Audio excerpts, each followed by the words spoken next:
بسم اللہ الرحمن الرحیم۔ روزانہ ہر وقت یہ تسبیح پڑھو، بے شک وضو ہو یا نہیں ہو۔ یہ تسبیح پہاڑ کے ٹکڑے ٹکڑے کر دے، پانی کو روک دے، گناہوں کو مٹا دے، قضا نمازیں سب معاف کروا دیں، وہ تسبیح یہ ہے۔ محترم ناظرین، ہمارا آج کا وظیفہ ایک بہت ہی پیاری تسبیح کے حوالے سے ہے کہ جس کے بارے میں حضرت محمد صلی اللہ علیہ وسلم نے فرمایا، جو بھی یہ تسبیح پڑھے گا اس کے تمام گناہ مٹا دیے جائیں گے اور قضا نمازیں سب معاف ہو جائیں گی۔ یہ تسبیح پہاڑ کے ٹکڑے ٹکڑے کر دیتی ہے، پانی کو روک دیتی ہے، گناہوں کو مٹا دیتی ہے، اور فیصلہ اس کے حق میں ہوگا، کیونکہ یہ ایسی تسبیح ہے جس کے پڑھنے سے اللہ تعالیٰ اس شخص سے بہت خوش ہوتا ہے، اس سے راضی ہوتا ہے، اس کی التجا کو سنتا ہے، اس کی مانگی گئی دعاؤں کو قبول کرتا ہے، اس کی دعاؤں پر کن فرما دیتا ہے اور اس کی خواہشات کی تکمیل ہونے لگتی ہیں، اس کو کسی چیز کی کمی نہیں رہتی۔ اس تسبیح کو پڑھنے والا جب دل سے اور یقین کامل کے ساتھ اس کو پڑھتا ہے تو غیب سے آواز آتی ہے کہ مانگ تجھے سب دیا جائے گا۔ تو اس پیاری اور عظیم تسبیح کے بارے میں جاننے کے لیے گزارش ہے کہ ویڈیو کو آخر تک لازمی دیکھیے گا۔ ناظرین، اکثر زندگی میں ایسے وقت آتے ہیں جب ہر طرف سے دروازے بند محسوس ہوتے ہیں، فیصلے انسان کے حق میں نہیں ہوتے، اپنے بھی مخالف ہو جاتے ہیں، دشمن طاقتور لگتے ہیں، اور ہر انسان چاہتا ہے کہ کوئی راستہ نکلے، کوئی سہارا ملے، کوئی ایسی چیز ہو جو اس کے حق میں فیصلہ کر دے، اس کے دشمنوں کو مغلوب کر دے اور اسے کامیابی عطا کرے، اس کی تمام قضا نمازیں معاف ہو جائیں، اس کے تمام گناہ مٹ جائیں۔ تو دین اسلام میں ہر مشکل کا حل قرآن مجید کے اندر موجود ہے۔ یہ اللہ کا کلام ہے، اس میں وہ طاقت ہے جو ہر ناممکن کو ممکن کر سکتی ہے۔ حضرت محمد صلی اللہ علیہ وسلم نے فرمایا کہ قرآن پاک کی ایک ایسی آیت ہے جو بھی پڑھے گا اللہ تعالیٰ اس کے حق میں فیصلہ فرمائے گا۔ اس تسبیح کو پڑھنے سے انسان کی زندگی میں برکت، سکون، فتح اور آسانی پیدا کرتی ہے۔ جب کوئی مشکل درپیش ہو، کوئی مقدمہ یا فیصلہ انسان کے حق میں نہ ہو، حالات اس کے مخالف ہوں، تو اس تسبیح کو یقین اور اخلاص کے ساتھ پڑھنا اللہ تعالیٰ کے فضل اور مدد کو اپنی طرف کھینچ لیتا ہے۔ یہ تسبیح پڑھنے سے پہاڑ کے ٹکڑے ٹکڑے ہو جاتے ہیں۔ یہ تسبیح گناہوں کو مٹا دیتی ہے اور انسان کی تمام قضا نمازیں معاف ہو جاتی ہیں۔ ناظرین، ایک عظیم تسبیح جسے ایمان اور پختہ یقین کے ساتھ اس کو پڑھنے والا کبھی خالی نہیں لوٹتا۔ دل صاف ہو، نیت پاک ہو اور یقین اللہ پر ہو تو تسبیح ہر بند دروازہ کھول دیتی ہے اور ہر رکاوٹ کو دور کر دیتی ہے۔ ناظرین اکرام، اللہ تعالیٰ اس انسان سے محبت کرتے ہیں جو روزانہ یہ ایک تسبیح پڑھ لیتا ہے، اس کے بارے نیارے ہو جاتے ہیں، مخلوق میں اس کا سکہ چلتا ہے، لوگ اس کی باتوں کو اہمیت دینے لگتے ہیں، اس کے ہاں میں ہاں اور نہ سب کی نہ ہوتی ہے، اور ایسا شخص اس دنیا میں بھی شہنشاہوں جیسی زندگی گزارتا ہے اور آخرت میں بھی اس کا ٹھکانہ جنت ہے۔ یہ تسبیح چٹان کو ریزہ ریزہ کر دیتی ہے، پانی کو روک دیتی ہے، آگ کو بجھا دیتی ہے اور گناہوں کو مٹا دیتی ہے، جیسے وہ خطا کار تھا ہی نہیں۔ جو اللہ رب العزت اور نبی کریم صلی اللہ علیہ وسلم کا بتایا ہوا یہ ایک عمل کر لیتا ہے، اس ویڈیو میں آپ کو بتائیں گے کہ وہ کون سی تسبیح ہے جسے روزانہ پڑھنے سے اللہ سبحانہ وتعالیٰ اپنے اس بندے سے خوش ہو جاتے ہیں، اور وہ کون سا عمل ہے کہ جس کو کرنے سے انسان دنیا اور آخرت میں امیر و کبیر، غنی اور دولت سے مالا مال ہو جاتا ہے۔ ناظرین اکرام، یوں تو قرآن پاک میں نازل کی گئی ہر ایک سورت، بلکہ ہر ایک آیت، ہر ایک لفظ ایک ایسا اللہ سبحانہ تعالیٰ کی عظمت اور بزرگی کا اعلان کر رہا ہے، لیکن ایک ایسی مبارک تسبیح ہے جو کہ اللہ نے خاص غریبوں کو نوازنے کے لیے قرآن پاک میں نازل فرمائی ہے۔ جو بھی ہر روز اس تسبیح کو پڑھنے کا اپنا معمول بنا لیتا ہے تو اللہ پاک اس کے گناہ معاف کر دیتے ہیں اور اس کی جتنی بھی حاجتیں ہیں پوری ہو جاتی ہیں۔ چند ہی دنوں میں وہ امیر سے امیر تر ہو جاتا ہے، لوگ اس کے اوپر برستی دولت کی بارش دیکھ کر حیران ہو جاتے ہیں۔ اس تسبیح کے بارے میں بتانے سے پہلے آپ کو ایک ایسا عمل بتاتے ہیں جس کی قرآن میں بار بار تاکید فرمائی گئی ہے۔ چنانچہ اللہ تبارک و تعالیٰ نے بار بار قرآن میں اپنے نبی آخر الزماں اور آپ کے صحابہ کی اولاد تمام مومنین کو جس عمل کو بار بار کرنے کی تاکید فرمائی ہے وہ اللہ تعالیٰ کا شکر ادا کرنا ہے۔ سورۃ بقرہ میں ارشاد ربانی ہے، بس تم میرا ذکر کرو میں تمہیں یاد رکھوں گا اور میرا شکر ادا کرو، اور سورۃ ابراہیم میں فرمایا جب تمہارے رب نے اعلان کیا کہ اگر تم شکر کرو گے تو میں تمہیں اور زیادہ دوں گا اور اگر تم ناشکری کرو گے تو یقیناً میرا عذاب بہت سخت ہے۔ سورۃ لقمان میں فرمایا ہم نے لقمان کو حکمت دی کہ اللہ کا شکر ادا کرو، اور شکر کرتا ہے وہ اپنے ہی فائدے کے لیے کرتا ہے، اور جو کوئی ناشکری نہیں کرتا تو بے شک اللہ بے نیاز سب خوبیوں والا۔ اسی طرح سورۃ نحل میں فرمایا گیا بس اللہ کا دیا ہوا حلال اور پاک رزق کھاؤ، اللہ کی نعمتوں کا شکر ادا کرو، اگر تم صرف اسی کی عبادت کرتے ہو۔ تو سورۃ مؤمنون میں فرمایا گیا ہم نے اسے راستہ دکھایا، خواہ وہ شکر گزار بنے یا نہ شکر بنے۔ ناظرین، یہ تمام اسی طرح کی بہت سی آیات شکر گزاری کی اہمیت اور ناشکری سے بچنے کی تلقین کرتی ہے اور ہمیں یاد دلاتی ہے کہ شکر گزاری کرنا اللہ کی عطا کی گئی نعمتوں کی قدر کرنے کا ایک بہترین طریقہ ہے۔ اور شکر ادا کرنا ہی وہ عمل ہے جس کے سبب اللہ سبحانہ وتعالیٰ انسان کو زیادہ سے زیادہ عطا فرماتا ہے۔ اسی حوالے سے حضرت موسیٰ علیہ السلام کا ایک واقعہ بڑے ہی مشہور ہے۔ حضرت موسیٰ علیہ السلام کو کوہ طور پر اللہ تعالیٰ سے ہم کلام ہونا روانہ ہوئے تو راستے میں ایک شخص سے ملاقات ہوئی۔ اللہ نے اس کو رزق کی خاصی فراوانی عطا کر رکھی تھی۔ اس نے حضرت موسیٰ علیہ السلام سے عرض کی کہ اے رسول خدا، میرا رب سے میرے متعلق دریافت کیجئے گا کہ میرے لیے کیا حکم ہے، میرے پاس اتنا رزق ہے کہ سنبھالا نہیں جا سکتا۔ موسیٰ علیہ السلام ذرا آگے روانہ ہوئے تو ایک اور شخص دیکھا، اس نے ریت سے جسم کو ڈھانپ رکھا تھا۔ اس نے حضرت موسیٰ علیہ السلام سے کہا، اے کلیم اللہ، میرے رب سے میری کیفیت عرض کیجئے گا۔ حضرت موسیٰ علیہ السلام کوہ طور پر پہنچے اور پہلے والے آدمی کے متعلق دریافت کیا تو اللہ تعالیٰ نے جواب دیا کہ اسے کہو ہماری ناشکری کرے۔ جب دوسرے کے متعلق پوچھا تو فرمایا اسے کہو میرا شکر گزار بن جائے۔ حضرت موسیٰ علیہ السلام نے واپس ہوتے ہی پہلے آدمی سے کہا کہ اللہ فرماتے ہیں کہ تم میری ناشکری کرو تمہارے رزق میں کمی واقع ہو جائے گی۔ اس نے آنکھوں میں آنسو بھرتے ہوئے کہا، اے موسیٰ، میں اتنا کچھ دینے والے رب کا ناشکرہ بندہ نہیں بن سکتا۔ آپ آگے چلے گئے اور دوسرے آدمی سے مل کر کہا، اللہ فرماتے ہیں کہ اس کا شکر ادا کرو تو وہ تمہیں اور زیادہ دے گا۔ تو ناظرین، اس نے انتہائی مایوسی سے جواب دیا کہ میں کس بات کا شکر ادا کروں، میرے پاس ایسا ہے ہی کیا جس پر میں شکر ادا کروں۔ ابھی اس کی بات مکمل بھی نہیں ہوئی تھی کہ ہوا چلی اور جسم پر سے ریت بھی اڑ گئی اور وہ برہنہ ہو گیا۔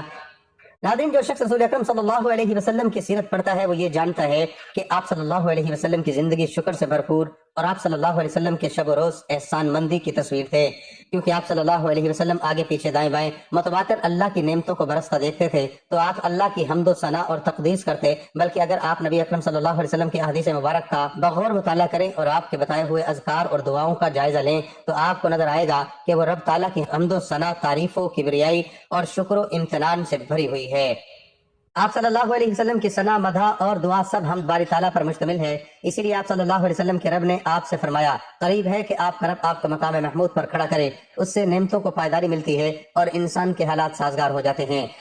نبی اکرم صلی اللہ علیہ وسلم نے ایک شخص کو دیکھا جس نے بوسیدہ کپڑے پہن رکھے تھے۔ آپ صلی اللہ علیہ وسلم نے پوچھا، کیا تیرے پاس مال ہے؟ اس نے کہا، ہاں۔ آپ صلی اللہ علیہ وسلم نے فرمایا، جب اللہ تعالیٰ تجھے مال دے تو پھر اس کی نعمت اور کرم کا اثر بھی تجھ پر دکھائی دینا چاہیے۔ ابو داؤد۔ اور آپ صلی اللہ علیہ وسلم نے فرمایا، بلا شبہ اللہ عز و جل پسند کرتا ہے کہ وہ اپنی نعمت کا اثر اپنے بندے پر دیکھے۔ یہی وہ مقام ہے جس میں نبی اکرم صلی اللہ علیہ وسلم اپنے پروردگار کی ثنا کریں گے، جیسے کہ آپ صلی اللہ علیہ وسلم نے فرمایا، میں اپنے رب کو دیکھتے ہی سجدے میں گر جاؤں گا اور جب تک اسے منظور ہوگا وہ مجھے سجدے ہی میں پڑ رہنے دے گا۔ اس کے بعد ارشاد ہوگا، اے محمد، اپنا سر اٹھاؤ، تم جو کہو گے اسے سنا جائے گا، جو سوال کرو گے تمہیں دیا جائے گا اور جو سفارش کرو گے اسے قبول کیا جائے گا۔ میں اس وقت اللہ تعالیٰ کی ایسی تعریف کروں گا جو اللہ تعالیٰ مجھے سکھائے گا، پھر سفارش کروں گا تو میرے لیے مخصوص لوگوں کی حد مقرر کی جائے، میں انہیں جنت میں لے کر جاؤں گا۔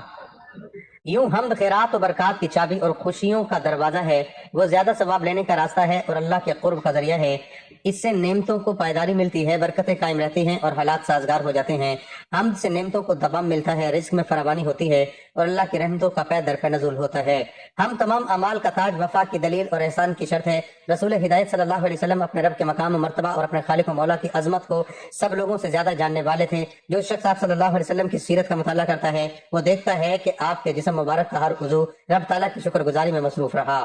آپ صلی اللہ علیہ وسلم کا دل شکر گزار، زبان ذکر الہی میں مشغول، روح آسمانوں اور زمین میں اللہ کی تسبیح کرنے والی اور اعضاء اپنے رب کی رضا میں مصروف عمل رہتے تھے۔ لہذا آپ سب لوگوں سے بڑھ کر اپنے رب کے شکر گزار اور اپنے مولا کے سب سے زیادہ حمد کرنے والے تھے۔ آپ صلی اللہ علیہ وسلم نے اسی دن اپنے رب کا دل سے بھی شکر ادا کیا جس دن آپ کو کامل یقین ہو گیا کہ ہر چھوٹی بڑی، نئی پرانی اور ظاہر و باطن نعمت صرف اللہ وحدہ کی طرف سے ہے۔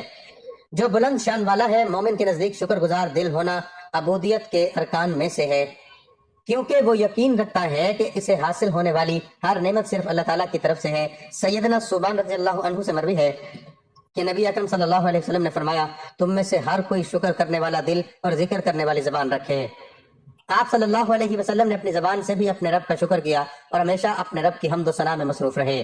آپ صلی اللہ علیہ وسلم خوشی و غمی، سختی و آسانی اور ہر زمان و مکان میں ہمیشہ رب رحمان کی حمد و ثنا کے نغمے گاتے۔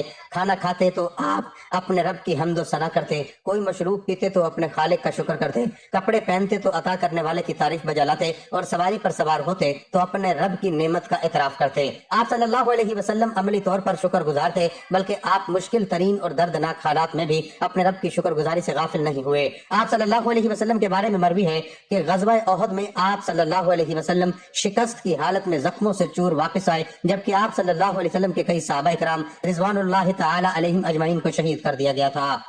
آپ صلی اللہ علیہ وسلم کے نورانی چہرے کو زخمی کر دیا گیا تھا اور آپ صلی اللہ علیہ وسلم کا ربائی دانت توڑ دیا گیا تھا، تو آپ صلی اللہ علیہ وسلم نے فرمایا برابر ہو جاؤ یہاں تک کہ میں اپنے رب کی ثنا کروں۔ سو نبی اکرم صلی اللہ علیہ وسلم نے اپنی امت کو شکر کی نہایت لطیف اور پھر حکمت معنی سکھائے کہ مسائب پر بھی اللہ کا شکر ادا کیا جائے اور اس کی تعریف کی جائے، کیونکہ یہ یقین تسلیم کا اعلیٰ درجہ اور رضا کا سب سے اونچا مقام ہے، اور رضا صبر سے عرفہ ہے۔ یہی وجہ ہے کہ اللہ تعالیٰ نے معرکہ احد کا ذکر کرنے کے بعد آپ صلی اللہ علیہ وسلم اور آپ کے صحابہ کرام رضی اللہ عنہم کے شکر کا ذکر کیا، چنانچہ فرمایا اور جو کوئی اپنی ایڑیوں پر پھر جائے تو وہ اللہ کا کچھ بھی بگاڑ نہ سکے گا، اور اللہ شکر ادا کرنے والوں کو جلد جزا دے گا۔ اللہ تعالیٰ کی حمد و ثنا اور اس کا شکر اس کی رضا اور مزید نعمتوں کا باعث ہے۔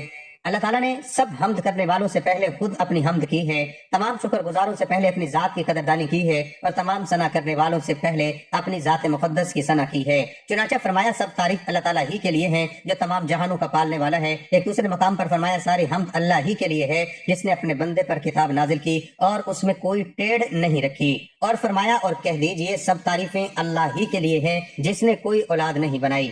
ام المومنین سیدہ عائشہ صدیقہ رضی اللہ عنہما سے مروی ہے کہ اللہ کے نبی صلی اللہ علیہ وسلم رات کی نماز میں اپنا اتنا لمبا قیام کرتے کہ آپ صلی اللہ علیہ وسلم کے پاؤں مبارک پھٹ جاتے۔ سیدہ عائشہ صدیقہ رضی اللہ عنہما نے ایک مرتبہ عرض کیا اللہ کے رسول صلی اللہ علیہ وسلم آپ اتنی زیادہ مشقت کیوں اٹھاتے ہیں، حالانکہ اللہ تعالیٰ نے آپ کی اگلی پچھلی تمام لغزشیں معاف کر دی ہیں۔ آپ صلی اللہ علیہ وسلم نے فرمایا تو کیا پھر میں اللہ تعالیٰ کا شکر گزار بندہ بننا پسند نہ کروں؟ آپ صلی اللہ علیہ وسلم نے عمل، عبادت اور قرب و اطاعت کے ساتھ اللہ کے شکر کی ترجمانی کی۔ رات کے پچھلے پہر جبکہ لوگ آرام کی نیند سوئے ہوتے ہیں قیام کیا، طویل مناجات اور رکوع و سجود کی کثرت آپ صلی اللہ علیہ وسلم کا شوق تھا۔ آپ صلی اللہ علیہ وسلم نے اللہ کے وعدے اللہ نے آپ کی اگلی پچھلی تمام خطائیں معاف کر دیں کہ پیش سے نظر عمل کو ترک نہیں کیا، بلکہ اس کی وجہ سے مزید اطاعت اور بکثرت نوافل ادا کر کے خود کو عبودیت کی چوکھٹ پر ڈال دیا، اور اپنی نیند اور آرام کے اوقات بھی اللہ مالک الملک کی مناجات اور شکر میں صرف کیے، کیونکہ کرم و احسان کرنے والے کا یہ حق ہے کہ اس کا شکر ادا کیا جائے اور کثرت سے اس کی حمد و ثنا کی جائے۔ وہ اپنی تعریف کے ساتھ پاک ہے۔ آپ صلی اللہ علیہ وسلم اپنے رب کی پے در پے حمد کرتے اور اپنے خالق کی کثرت سے ثنا کرتے۔ چنانچہ آپ صلی اللہ علیہ وسلم دعا کرتے ہوئے فرمایا کرتے اے اللہ حمد تیرے ہی لیے ہے، تو آسمانوں اور زمین کو روشن کرنے والا ہے، تعریف تیرے ہی لیے ہے، تو آسمانوں اور زمین کو کنٹرول کرنے والا ہے، حمد تیرے ہی لیے ہے، تو آسمانوں کا زمین کا جو کچھ ان میں ہے سب کرب ہے۔ آپ صلی اللہ علیہ وسلم کے فرمان میں اللہ کی ربوبیت پر اس کی حمد ہے، کیونکہ وہی خالق رزاق کائنات میں تصرف اور اس کی تدبیر کرنے والا ہے، جس کی بنا پر وہ اس بات کا مستحق ہے کہ بندے اس کا شکر ادا کریں، اور ہمارے رسول اکرم صلی اللہ علیہ وسلم تمام شکر گزاروں میں سہر فہرست ہیں۔ اور یہ پتہ چلتا ہے کہ اللہ کے حاکم و قیوم ہونے کا تقاضا ہے کہ وہ اپنے بندوں کی اصلاح کرے، ان کے معاملات کو چلائے اور ان کی مصلحتوں کا خیال رکھے۔ چنانچہ آپ صلی اللہ علیہ وسلم کی حمد اسی عظیم فضل کے باعث تھی۔ آپ صلی اللہ علیہ وسلم پر نازل کی ہوئی کتاب قرآن مجید کا آغاز بھی اللہ کی حمد کے ساتھ ہوتا ہے۔ ارشاد باری تعالیٰ ہے سب تعریفیں اللہ تعالیٰ کے لیے ہیں جو تمام جہانوں کا پالنے والا ہے۔ آپ صلی اللہ علیہ وسلم نے شکر کی ایک اور نہایت خوبصورت قسم بیان فرمائی، اور وہ ہے باری تعالیٰ کی نعمتوں کا اظہار اور اس کا تذکرہ، جیسا کہ اللہ تعالیٰ نے فرمایا اور آپ اپنے رب کی نعمت کو بیان کرتے رہیں۔ نبی اکرم صلی اللہ علیہ وسلم نے ایک شخص کو دیکھا جس نے بوسیدہ کپڑے پہن رکھے تھے۔ آپ صلی اللہ علیہ وسلم نے اس سے پوچھا کیا تیرے پاس مال ہے؟ اس نے کہا ہاں۔ آپ صلی اللہ علیہ وسلم نے فرمایا جب اللہ تعالیٰ تجھے مال دے تو پھر اس کی نعمت اور کرم کا اثر بھی تجھ پر دکھائی دینا چاہیے۔ اور آپ صلی اللہ علیہ وسلم نے فرمایا بلا شبہ اللہ عز و جل پسند کرتا ہے کہ وہ اپنی نعمت کا اثر اپنے بندے پر دیکھے۔ ان احادیث میں نبی اکرم صلی اللہ علیہ وسلم نے اپنی امت کو شکر کا یہ طریقہ سکھایا کہ اللہ کی نعمتوں کا اعتراف کیا جائے، ان کا اظہار کیا جائے اور زبان سے انعام کرنے والے کی ثنا کی جائے۔ ارشاد باری تعالیٰ ہے اور ہم نے اسی طرح لوگوں میں سے بعض کو بعض کے ذریعے سے آزمائش میں ڈالا تاکہ وہ انہیں دیکھ کر کہیں کیا ہم میں سے یہی لوگ ہیں جن پر اللہ نے احسان کیا؟ کیا اللہ اپنے شکر گزار بندوں کو ان سے زیادہ نہیں جانتا؟ آپ صلی اللہ علیہ وسلم اپنی نیند سے بیدار ہو کر سب سے پہلا جو کلمہ ارشاد فرماتے وہ اللہ کی حمد پر مبنی ہوتا۔ آپ صلی اللہ علیہ وسلم فرماتے تمام تعریفیں اس اللہ کے لیے ہیں جس نے ہمیں مارنے کے بعد دوبارہ زندگی دی اور اسی کی طرف اٹھنا ہے۔ آپ صلی اللہ علیہ وسلم بے حال کر دینے والی تھکاوٹ کے بعد آرام دہ نیند آنے پر بھی اپنے رب کی حمد بیان کرتے اور اس بات پر بھی اس کی تعریف و ثنا کرتے کہ اس نے روح کو لوٹایا تاکہ آپ خوبصورت دن اور امید و عمل سے بھرپور زندگی کا استقبال کریں۔ نیز اس صبح کی نعمت پر بھی اپنے رب کی حمد کرتے جس نے پوری شان و شوکت سے کائنات کو ڈھانپ لیا اور اس کی کرنوں نے ہر سو اجالا کر دیا۔ آپ صلی اللہ علیہ وسلم نے اپنی امت کو بشارت دیتے ہوئے فرمایا، جس نے صبح کے وقت یہ کہہ لیا، اے اللہ مجھے جو بھی نعمت حاصل ہے وہ تجھ اکیلے ہی کی طرف سے ہے، تیرا کوئی شریک نہیں، تو تیری ہی حمد ہے اور تیرا ہی شکر ہے، تو اس نے اپنے اس دن کا شکر ادا کر لیا۔ اور جس نے شام کے وقت اس طرح کہہ لیا تو اس نے اپنی اس رات کا شکر ادا کر لیا۔ اللہ تعالیٰ ہر مسلمان کو اس کی نعمتوں کا شکر ادا کرنے کی نعمتیں دے اور جو کچھ اس نے عطا کیا ہر حال میں اس پہ خوش رہنے کی توفیق بھی دے۔ محترم ناظرین، پورے کا پورا قرآن العظیم شاہکار ہے اور اس کا ایک ایک حرف بنی نوع انسان کے لیے بیش بہا خزانہ ہے۔ قرآن پاک کی ہر ایک صورت بیش بہا اور قیمتی موتی ہے، ہر ایک صورت بیش بہا زیور کی مانند ہے، جبکہ پورا قرآن اس صندوق کی طرح ہے جس کے اندر طرح طرح کے قیمتی جواہرات اور زیورات بھرے ہوئے ہیں۔ ان قیمتی جواہرات سے وہی لوگ مستفید ہوتے ہیں جو ہر روز قرآن شریف کو کھولتے ہیں اور اس کی تلاوت کا شرف حاصل کرتے ہیں۔ ناظرین محترم، یہ ایک ایسی تسبیح ہے جسے روزانہ پڑھنے والا کبھی مایوس اور کبھی نامراد نہیں ہوتا۔ دنیا جہاں کی دولتیں ایسے انسان پر عاشق ہو جاتی ہیں جو روز یہ تسبیح پڑھتا ہے، یا ایسے انسان کا کوئی کام رکاوٹ اور بندش کا شکار نہیں ہوتا۔ ایسے انسان کو کبھی مال و دولت کی کمی نہیں ہوتی جو ہر روز نماز کے بعد یہ تسبیح پڑھتا ہے۔ کتنا ہی بڑا اور دشوار کام ہو، کتنی ہی بڑی رکاوٹ ہو، کتنے ہی حالات خراب ہوں، کتنی ہی بندشیں ہوں جو آپ کی زندگی کو تباہ و برباد کر چکی ہوں، اللہ کی قدرت سے، اللہ کی عطا سے اور اللہ کی نعمت سے، اللہ کی رحمت اور نوازشوں سے کبھی نہ امید اور مایوس مت ہونا۔ روزانہ ہر وقت یہ تسبیح پڑھو، بے شک وضو ہو یا نہیں ہو۔ یہ تسبیح پہاڑ کے ٹکڑے ٹکڑے کر دے، پانی کو روک دے، گناہوں کو مٹا دے، قضا نمازیں سب معاف کروا دے۔ سب سے پہلے آپ نے تعوذ اور تسمیہ پڑھنا ہے، اعوذ باللہ من الشیطان الرجیم، بسم اللہ الرحمن الرحیم۔ پڑھنے کے بعد درود پاک پڑھ لیں، درود پاک صلی اللہ علیہ وسلم پڑھ لیں، صلی اللہ علیہ وآلہ محمد پڑھ لیں، یا درود ابراہیمی پڑھ لیں۔ درود ابراہیمی کی فضیلت زیادہ ہے، اس لیے ثواب کے طور پر ایک مرتبہ میرے ساتھ بھی پڑھ لیں۔ اللہم صلی علی محمد وعلی آل محمد کما صلیت علی ابراہیم وعلی آل ابراہیم انک حمید مجید۔ اللہم بارک علی محمد وعلی آل محمد كما باركت على إبراهيم وعلى آل إبراهيم إنك حميد مجید۔ 3، 5 یا 7 مرتبہ درود پاک پڑھنے کے بعد آپ نے تعوذ اور تسمیہ یعنی اعوذ باللہ من الشیطان الرجیم اور بسم اللہ الرحمن الرحیم پڑھ کر کیسا ہی بڑا مقصد ہو، کیسی ہی بڑی حاجت ہو، اس کی نیت خلوص دل سے کرنے کے بعد آپ نے سبحان اللہ و بحمدہ سبحان اللہ العظیم پڑھنا ہے۔ یہ وہ تسبیح ہے جو چٹان کو ریزہ ریزہ کر دے، پانی کو روک دے، آگ کو بجھا دے اور گناہوں کو مٹا دے جیسے وہ خطا کار تھا ہی نہیں۔ یہ تسبیح پڑھنے سے گناہ معاف ہوتے ہیں۔ سبحان اللہ و بحمدہ سبحان اللہ العظیم۔ روزانہ کسی بھی نماز کے بعد ایک تسبیح آپ نے اس کی پڑھنی ہے اور چلتے پھرتے آپ نے لا حول ولا قوت الا باللہ العلی العظیم کی تسبیح کرنی ہے۔ نبی کریم صلی اللہ علیہ وسلم نے اللہ تعالیٰ کی خوشنودی و رضامندی کے حصول، آخرت کی ابدی و دائمی نعمتیں پانے، جنت میں بلند درجات حاصل کرنے اور کم وقت میں زیادہ ثواب حاصل کرنے کے لیے مختلف اعمال و اذکار بیان فرمائے ہیں اور انہیں کرنے کی ترغیب و تاکید کی ہے۔ انہی اذکار و وراد میں سے ایک لا حول ولا قوت الا باللہ کا ورد ہے۔ حدیث مبارکہ میں اس کلمے کے بہت فضائل وارد ہوئے ہیں۔ یہ کلمہ دنیا و آخرت کی بہت سی نعمتوں کے حصول کا ذریعہ ہے۔ لا حول ولا قوت الا باللہ کا ترجمہ اس طرح کیا جاتا ہے کہ گناہوں سے بچنے کی طاقت اور اچھے اعمال کرنے کی قوت صرف اللہ تعالیٰ ہی کے ذریعے ہے۔ اس کلمے کے معنی مفہوم میں غور کیا جائے تو واضح ہوگا کہ اس کلمے کے ذریعے بندہ اپنی صلاحیت، لیاقت اور قدرت کی نفی کرتا ہے، ہر خوبی و اچھائی کا اپنی ذات سے انکار کرتا ہے، اللہ تعالیٰ کی طرف اپنی محتاجی ظاہر کرتا ہے اور اپنی عاجزی و انکساری کا برملا اقرار اور اپنی بے بسی و لاچاری کا کھلے الفاظ میں اعتراف کرتا ہے اور بزبان حال کہتا ہے کہ اے اللہ، میں ایک عاجز و کمزور بندہ ہوں، مجھے گناہوں سے بچنے اور اچھے اعمال کرنے کی توفیق عطا فرما، کیونکہ آپ کے علاوہ کوئی نہیں جو انسان کو گناہوں اور برے کاموں سے بچا سکے اور نیک اعمال کرنے کی قوت دے سکے۔ الغرض یہ کلمہ یعنی لا حول ولا قوت الا باللہ الفاظ کے اعتبار سے مختصر ہے، لیکن اس کا مفہوم بہت وسیع ہے اور اللہ تعالیٰ حمد و ثنا کو عمدہ طریقے سے اپنے اندر لیے ہوئے ہے۔ اسی وجہ سے احادیث مبارکہ میں لا حول ولا قوت الا باللہ کا کثرت سے ورد کرنے کی بہت تاکید آئی ہے۔